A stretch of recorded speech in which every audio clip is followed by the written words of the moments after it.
केटक चोरी पर नारी, हे सप्त व्यसन दुखदाई दुरित मूल दुर्गति के भाई। ओम नमः सिद्धेभ्यः। यहाँ पर उपस्थित आदरणीय अध्यक्ष महोदय, माननीय निर्णायकगण एवं मेरे सभी सहधर्मी भाइयों को मेरा सिद्धांत वंदन। आज के इस वर्तमान ज्ञान गोष्ठी में मेरा प्रतिपाद्य केंद्र बिंदु है सप्त व्यसन। तो सबसे पहले हम जानेंगे व्यसन किसे कहते हैं, उनके कितने प्रकार होते हैं और उनकी परिभाषा है। तो सबसे पहले व्यसन किसे कहते हैं? किसी भी विषय में लवलीन होना अर्थात उसकी आदत को व्यसन कहते हैं। हम यहाँ पर बुरे व्यसनों के ऊपर चर्चा करेंगे जो प्रमुख रूप से जीव में आकुलता पैदा करते हैं और उन्हें दुराचारी बनाते हैं। निश्चय से तो आत्मा के स्वरूप को भुला दे ऐसे मिथ्यात्व से युक्त रागद्वेष के परिणाम ही व्यसन है। तो इस प्रकार हमने व्यसन की परिभाषा समझी। हम व्यसन के नाम देखेंगे। तो व्यसन 7 प्रकार के होते हैं। जुआ खेलना, मांस खाना, मदिरापान करना, चोरी करना, परस्त्री सेवन करना और शिकार खेलना। तो जुआ खेलना, हार जीत पर दृष्टि रखते हुए किसी प्रकार का रुपए पैसे या किसी प्रकार के धन से कोई भी खेल खेलना या दांव लगाकर कोई अधिक लाभ या आशा की हानि होना ही दब से जुआ है। और पुण्योदय में जीत और पापोदय में हारी भाव से जुआ है। हम इसका एक एग्जाम्पल देखेंगे। जैसे कोई गेम वगैरह खेलता है, उसमें वह पैसे लगाता है और वो पैसे कभी कभार पुण्योदय से डबल हो जाते हैं, तो वह उसमें खुशी मानता है और कभी कभार पैसे घटने से वो दुखी हो जाता है। ऐसे जुआ कहते हैं। तथा हम देखेंगे मांस की परिभाषा। मारकर या मरे हुए जीव के करे हुए खाने में अस्तित्व रहना या उसका भक्षण करना ही द्रव्य से मांस खाना है। और तथा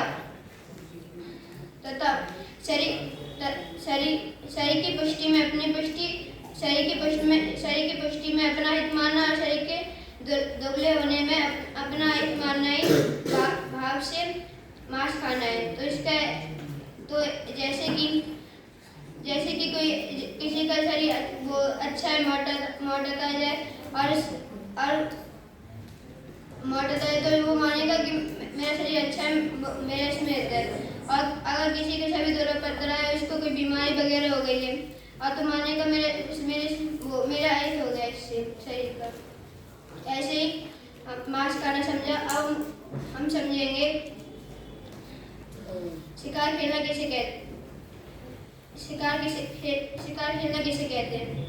तो जंगल में रहने वाले रीछ, बाघ, शेर, सुअर, हिरण वगैरह आदि स्वच्छंद फिरने वाले जानवर को निर्दय होकर मारना, बंदूक आदि से मारना या तलवार से मारना ही दम से शिकार खेलना है।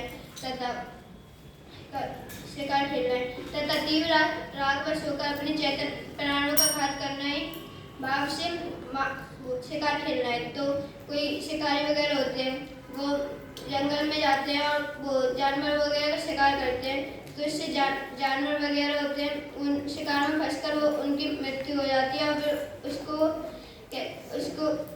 उसको मारकर वो बाजार वगैरह में बेचते हैं।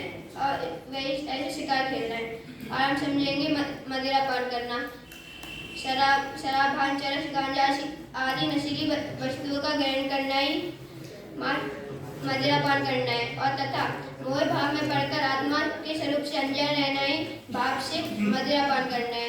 तो कोई ऐसे शिविर में बताया था जैसे कि कोई 6-7 लोग थे, वह शराब पीकर कार चला रहे थे। तो वह उनको इतना होश नहीं रहा, बीच में से ट्रक आ गया, तो उन्होंने वो फुल स्पीड में गाड़ी थी, तो वो जाकर दीवार से टकरा गई और उन 6 लोगों की मौत हो गई। ऐसे ही होता है शराब, ऐसे होता है मदिरा पान करने से। हम समझेंगे वेश्यागमन। वेश्या में रमना, उसके घर आना जाना ही वेश्यारमण है। तथा खोटी बुद्धि में रमने का भाव ही भाव वेश्यारमण है। वेश्या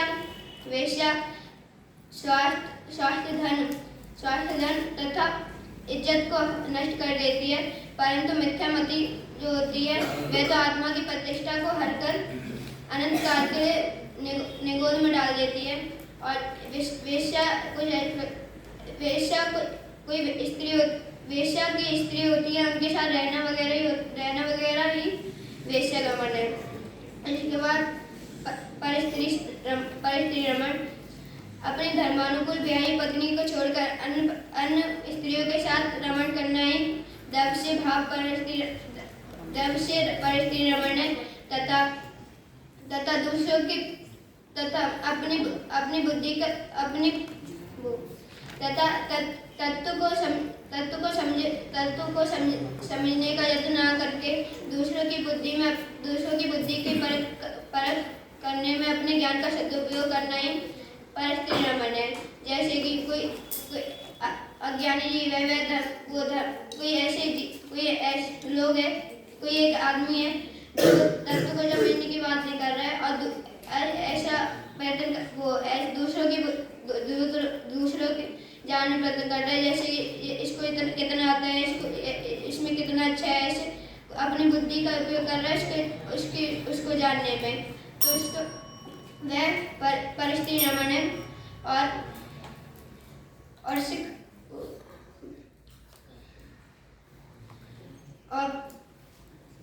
चोरी, प्रमाद से बिना दी गई वस्तु का ग्रहण करना ही चोरी है। और तथा प्रीति भाव में साझेदारी से चाय करना ही भाव से चोरी करना है।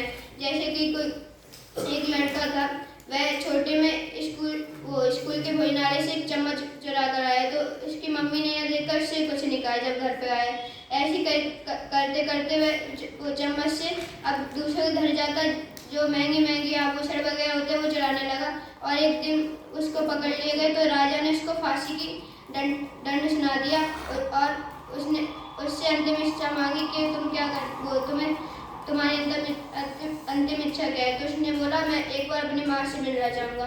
तो वह इसकी माँ सामने आती तो वह जाकर माँ का कान काट लेता है। तो राजा कहते हैं, ये तुमने क्यों किया?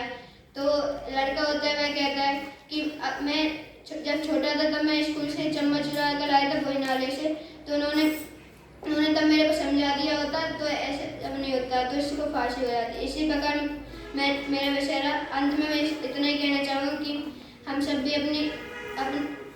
भी सप्त व्यसनों का त्याग कर अपनी